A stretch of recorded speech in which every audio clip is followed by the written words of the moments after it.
Naimbag nga aldaw yung manan amin, gagayem kan kakabsat, magandang tanghali po. Today is August 15, 2026, Saturday. At para sa ating construction project update, after 160 days of construction works, ipapakita natin ang ating naging update para sa ating construction project. At yan, kung mapapansin ninyo, napakarami pa nating mga debris o mga basura sa ating project kasi ongoing yung ating construction work gaya ng pagta-tiling work sa ating toilet and bath. Pero bago natin i-discuss yun, tingnan muna natin yung update sa ating project. Okay? Di bali ito yung hallway ng ating project. Meron tayong 4 na bedrooms. Yung dito sa bandang kaliwa, typical po yung 2 kwarto. Dito sa bandang kanan, typical din yung kwarto na 2. At itong unang pinto na nakikita natin, ito naman yung ating storage area ng project. Pakita natin siya, maliit lang po yung area nito.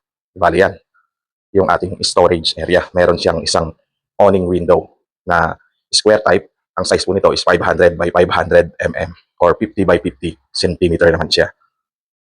Yan po siya. Di bali, ang luwag ng area is nasa 2.5 by 2.5 meters yung ating storage area. Puntahan naman natin yung mga kwarto. Di bali, itong 2 kwarto dito sa bandang kanan, typical po ang naging sukat naman nito. Bali yan. Yan po siya. Nasa 3 meters by 3 meters yung area naman nito. Yan, meron tayong awning window na 3. Yan. At saka yung butas na yun is yung window type naman. Typical lang po ito sa kabila. Parang naka-mirror type siya. Kita natin. Ito naman yung katypical niya ng sukat. Yan po siya. Yung 3 rin yung awning window. At saka ito, no, yung ating window type. Ganun din, itong bandang naman, kanan, ito naman yung itsura niya. Almost typical din, lumuwag lang yung naging area naman nito.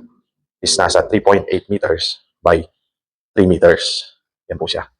Yung ganun din yung window natin, awning na triple type, at saka merong window type. Ganun din po dito sa kabila. At typical nito ng sukat. At saka naka-mirror type lang siya. Okay? At di bali yung bandang dulo, dito sa ating hallway, ito naman yung living area ng project. Di bali yan po siya. Yun, naikabit na yung lahat ng ating window. Merong double awning window, at saka merong mga sliding window naman siya dito. At yung pinaka-front, merong isang double awning window rin. At siya, yung project, ito naman yung main door. At yung banda rito is yung tinatawag na study room. Yan po siya, naka-fixed glass. At ito, yung papunta naman sa ating study room. Katabi siya nung ang living area naman. Okay? At ito, yan, yung ating pinaka mga main doors. No? Meron tayong 3 main doors. Di bale, na-deliver na siya kahapon yung ating mga main doors. Typical din yung naging design nito. Yan. Simple lang yung design nito. Mga diretsuhang panel lang siya. Ang sukat ng ating 3 main door, meron tayong 2.9 meters by 2.1 meter. At meron yung pinaka front door, yun ay 1 meter by 2.1 meters naman siya. Yan yung naging design po nito. Simple design lang siya. Iisa yung panel natin, diretsuhang may horizontal lines. Yung kanyang grouping. Okay? At ito naman yung new progress ng ating project after a week. Na-install na yung ating kitchen sink. At dumating na rin, kahapon, naikabit yung ating mga Jalusi glass. Ito yung tinatawag na Jalo Plus. Yan po siya. Kasi dineliver at in-install ng ating subcontractor kahapon. Yung ating kumpletong na kumpleto na niya. Yung ating mga windows. Yan yung naging type nito. Is Jalo Plus window naman dito sa ating kitchen project. Yan, yung ating kitchen sink. Almost patapos na yung tiling works naman ito.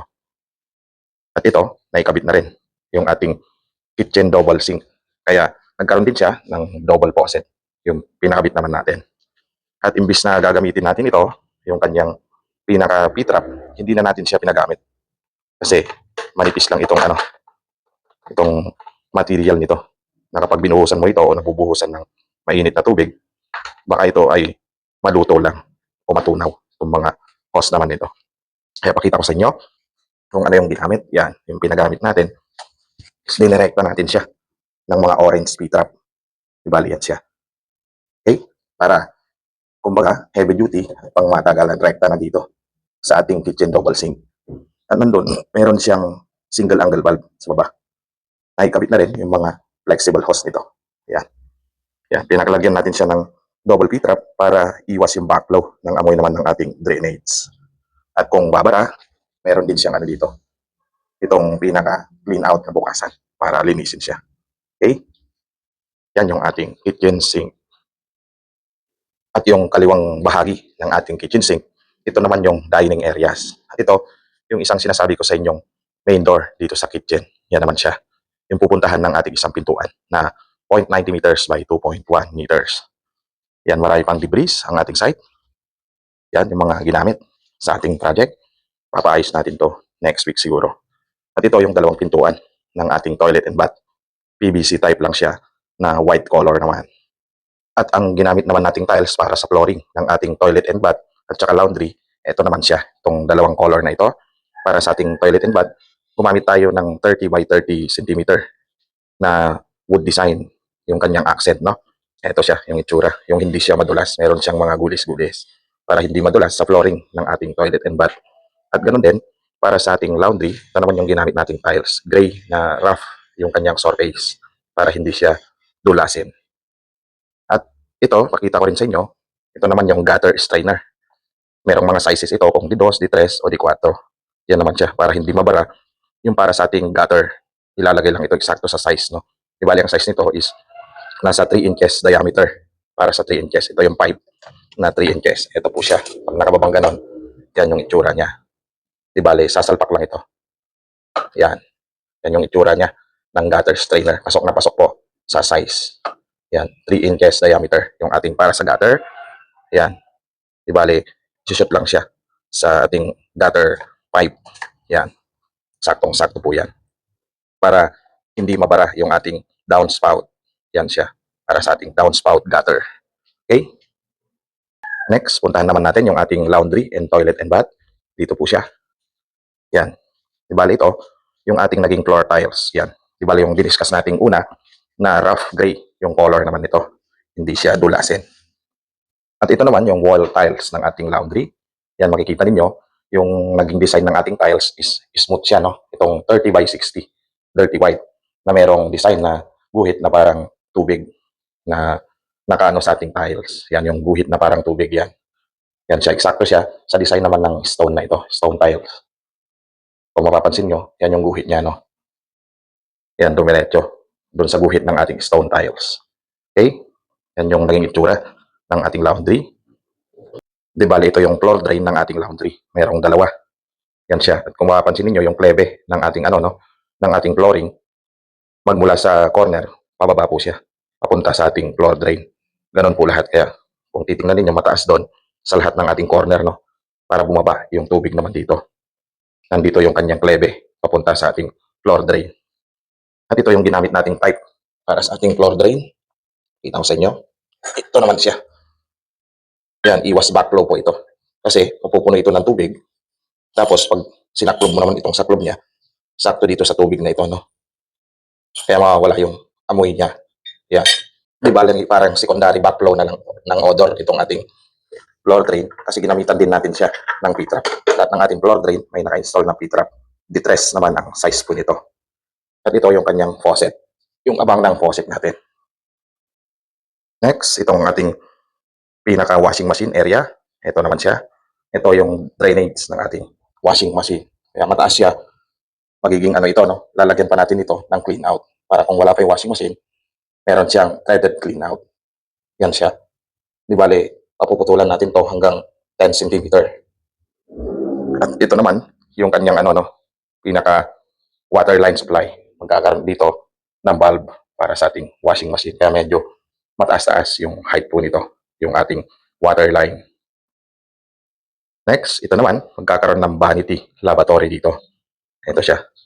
Pinabuhusan na natin siya nung isang araw. Ibalik curing natin siya ng 7 days bago natin siya ipatiles. Tapos, ito naman, yung ipapatong natin dito. Yan. Ito yung pinaka-vanity lavatory natin. Nakapatong po siya. At ang pinakahuli, ito naman yung ating toilet and bath. Ito yung ating laundry. Ibali pagpasok mo, ito na yung ating dalawang toilet and bath. Yan, kompleto na rin. Naka-install na po yung ating water closet at lavatory. Yan siya. Typical naman ito sa kabila. Ito yung kabila. Yan siya. Halos ganoon din. Yan, kung mapapansin niyo, yung pinaka-ano natin, design is wood design accent, no? Yung ating mga tiles. Ganun din yung cleve nito, papunta lahat doon sa ating floor drain. May dalawang floor drain tayo. Sukin natin, ito siya, dalawang floor drain, lavatory, ito yung ating water closet. Di bali, na-discuss ko dati yung mga naging sukat ng ating mga, ano dito, plumbing works. Kaya ng drainage, yung papunta sa ating water closet, at saka mga floor drain. At itong drainage ng ating lavatory. Yan, saktong-sakto po, no? Naka-sandal siya dito sa wall. Kasi yung naging size ng ating dimension from the wall is 350. Yung butas nito. Eh, saktong-sakto siya nung nagkabit tayo ng tiles. Sumakto na yung butas. Kasi ang almost, nun, from the wall, yung magiging distance nun is nasa 30 to 32 centimeter. Yan po siya. Dito gumamit tayo ng telephone type lang na shower. Bali yan siya. Ito yung kanyang faucet. At ito yung valve ng ating ng ating telephone shower. Yan siya. Ito yung telephone shower naman natin. Saktong-sakto po yung height. Yan. At yung ating para sa water closet, gumamit tayo ng double angle fan. Yan. Di bali 3-way po ito. Yan siya. Dual yung kanyang outlet ng water supply. Papunta sa ating bidet at saka papunta sa ating water closet. Yan po siya. At itong ating lavatory, isa lang. Yan. Yung ating angle valve naman dito. Yan yung naging type nito at design. Maliit lang po siya. Yung ating lavatory para hindi siya takaw space. At kung yung pintuan, hindi rin siya tatama pag binuksan natin. Kasi pag nag-pivot yung ating pintuan, hanggang dito lang siya. Papunta rito. Ito yung tama niya. Punta rito. At ito, maganda is maliit lang ito. May space pa dito ng trash can para sa ating toilet. Okay? Bali yan, yung design ng ating toilet. Wood accent design siya. Yung ating mga tiles. Yung flooring natin is hindi siya madulas kasi may mga gulis-gulis. Di bali na itong wall na madulas para madali siyang linisin. Kaya smooth yung surface naman ito. At lahat ng ating mga corner, ginamitan natin siya ng tile trim. Yung tile trim na binagay natin is itong aluminum type na yung tile trim naman natin. Yan po siya. Halos lahat yan. Naka-tile trim. Diretso yan. Pati rito. Yan. Yung para sa outlet. Dumiretso siya dito sa lahat ng corner. Ganun din para sa ating kitchen sink kanina. Yan. Okay? At ganun din dito sa corner. Para sa walling ng ating naman laundry, no? Mayroong mga tile trim siya. Yan. Okay? At ito ipapatong yung vanity lavatory dito. Para maganda naman yung maging nito, maging ambience niya pagpasok mo ng laundry at toilet. Medyo maganda yung itsura ng ating project. Yan po siya. Ang ating construction project serye ay ginagawa natin bilang documentaries ng ating construction project. At sinishare at dinidiscuss din natin yung maliliit na detalye ng ating construction works na maaring makatulong para sa gustong mag-DIY o gustong magpagawa para may idea kung anong nangyayari sa construction industry naman. At para magkaroon din ng idea yung mga owner ng ating project kung ano ang pinagdadaanan ng ating construction works industry bago mabuo yung mga tinitirahan nating mga bahay at mga real estate naman. So, magkita tayo muli sa ating susunod na episode para sa iba pang detalye na maliliit para sa ating construction works. Okay? Hanggang sa muli!